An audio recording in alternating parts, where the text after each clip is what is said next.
Thank you very much, MEC. I really do appreciate your time. I do remember you being interviewed by my colleague Zikhona Chona before Easter, where you were so concerned that people would try and come home to Limpopo and bring the virus with them. Did that happen, or were you able to contain it? Good afternoon, Sally, and afternoon to all your viewers. Indeed, we are still experiencing a number of inter-provincial transmission. Our cases were at 28, they are now at 30, the latest report by the minister. The two cases, when we trace, it's one who has been in Gauteng, has just came back in April, and another one, unfortunately, the first case for us to record at Sekhukhune district, which happened to be also a death of COVID. It's a 55-year-old who was working at Cape Town, both as a traditional healer and also as a freelancer. And unfortunately, he developed some symptoms and decided to come back home on the 15th of April. He went to consult a doctor, a GP, on the 20th of April, and he died on arrival. So you can see that probably he could have contaminated the virus while there.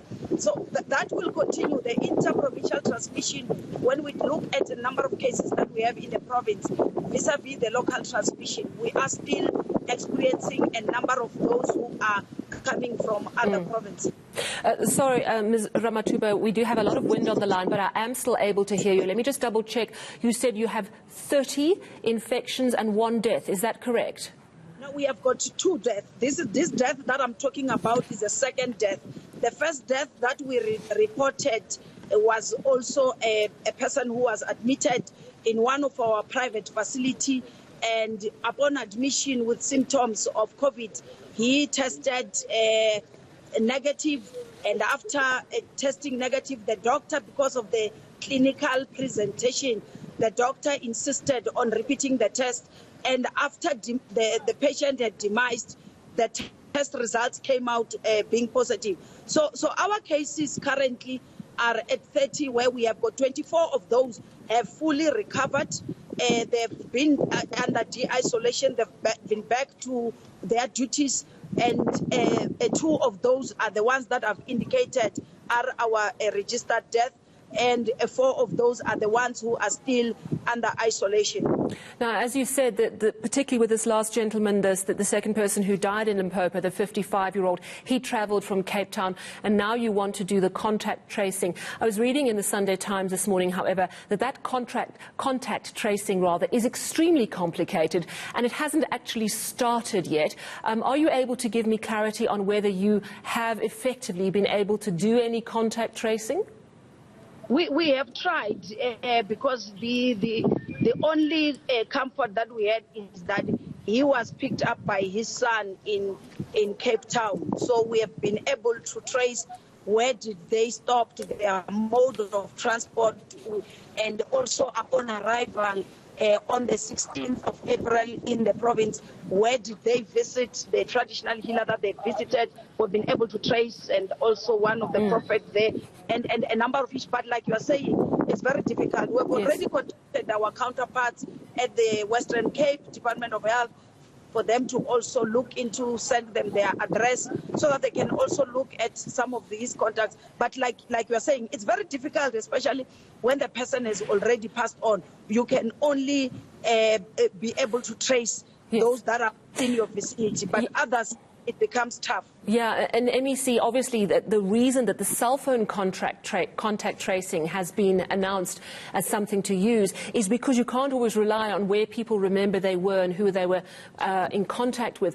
But I'm specifically asking you about the contact tracing as it relates to triangulating cell phone data so that you can actually pick up where someone moved.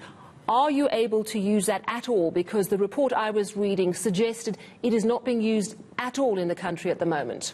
We haven't started using it, I must confirm to that. That's why I'm saying it has been difficult. But of course, the teams are working.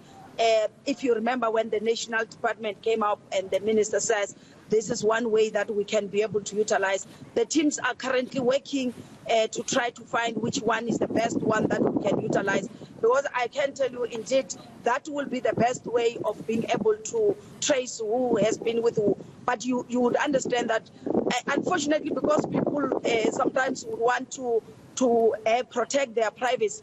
Because even with this particular case, to find out exactly where this person has been, even the family members, it was very difficult. It is only today now that we've seen that they've been able to open up and we've been able to know exactly where the disease has been. People like to really keep where they've been into confidence. But we're saying here we're dealing with a notifiable disease. We're dealing with a pandemic that is not about myself, it's not about my rights of privacy, it's about the right to life of other individuals. That my right to privacy can never be above the right of the public as healthcare.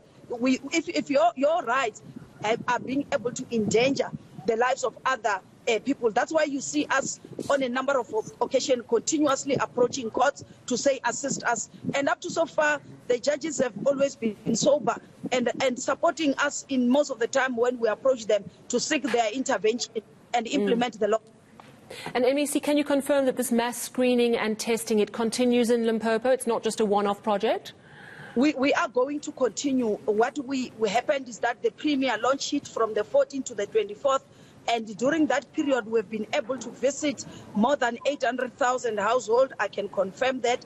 And within that 800,000 households, we've been able to screen 2.7 million individuals. And out of those, we referred 2,703 for testing.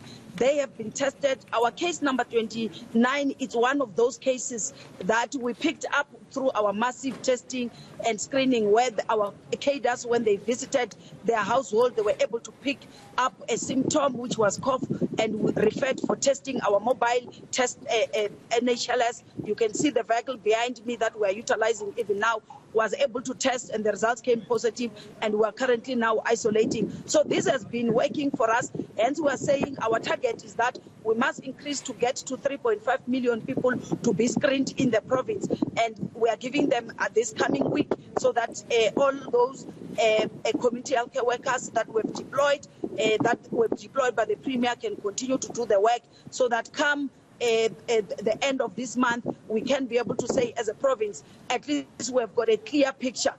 What are we dealing with? If you can see what the results that we're having now, it's really telling us that as a province, we have not been suffering from community spreading as compared to having interprovincial transmission. So the transmission locally has been very, very minimal. You will find that it's only probably a spouse of an individual who tested positive. But otherwise, in terms of individual, they would have traveled from other provinces to come here. That's why our lockdown, we believe that as a province, the entire lockdown has really worked for us. Absolutely. Otherwise, we would have seen numbers going very high. It has worked. People have been disciplined enough. We want to thank all the people of Limpopo who heeded the call of the President and the call of the Premier and stay at home. MEC, that is such encouraging news. Thank you very much for telling us. That is the MEC for Health in Limpopo, Dr. Poppy Ramathuba, explaining how their proactive screening and testing actually identified a few patients, 7 patients, I think, who would not probably have been picked up otherwise, but sadly confirming that Limpopo has had 2 deaths.